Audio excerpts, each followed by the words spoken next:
Notre Dame Cathedral, 巴黎圣母院, was engulfed by a major fire on Monday evening. The blaze devastated large areas of the historic building, causing the collapse of the cathedral's iconic spire, 尖塔, and roof structure. Keywords in this news piece are 祝融, to be damaged by fire, 纵火, arson, 修缮, to renovate, 蔓延, to spread, 崩落, to collapse. 法国巴黎市中心圣母院于周一傍晚发生严重火灾。法国内政部长表示，火势持续了数小时，抢救行动中一度动用400名消防人员。根据现场状况，没有迹象显示这起火警涉人为纵火。拥有850年历史和哥特式建筑的圣母院近期进行修缮工程。法国警方初步研判，起火原因可能与现场大量搭建的鹰架有关。教堂内部因火势猛烈，有一大部分遭烧毁，火舌快速在整座建筑里蔓延开来，更吞噬了具象征意义的尖塔。不久后，这座于13世纪建造完成的尖塔屋顶开始崩落，不单使塔座坍塌，连带也波及世界著名的玫瑰花窗。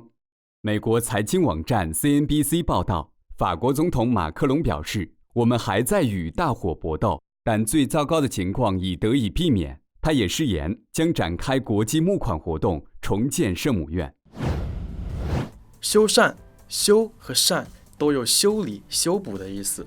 修缮指的是修理建筑物等，也可用于文字、文章的修改和完善。崩落，崩指的是崩塌，某物由于外力作用突然从原来的位置离开。落指的是受重力的作用从高处降到低处。崩落指的是在重力作用下突然发生的快速下移的运动。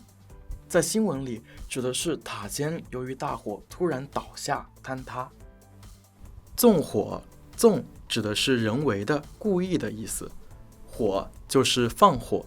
纵火指的是人为带着恶意的放火，在新闻里指的是巴黎圣母院的火灾并不是人为故意所致。祝融，人名，是中国古代传说里擅长使用火的神，现在用来指发生火灾。新闻的标题“巴黎圣母院遭祝融”指的就是巴黎圣母院发生了火灾。蔓延，蔓指的是像蔓草生长一样，延指的是延伸、扩展。蔓延指的是像蔓草到处生长一样向周围延伸、扩展。在新闻里指的是大火向周围燃烧，火势不断变大。Thank you for tuning in to Chinese Pod today. Our academic team is dedicated to bringing you the best content for Chinese learning, so please subscribe to keep up to date with us. 再见. Register now using the promo code TODAY and receive 20% off your premium subscription. Chinese Pod, Chinese Pod.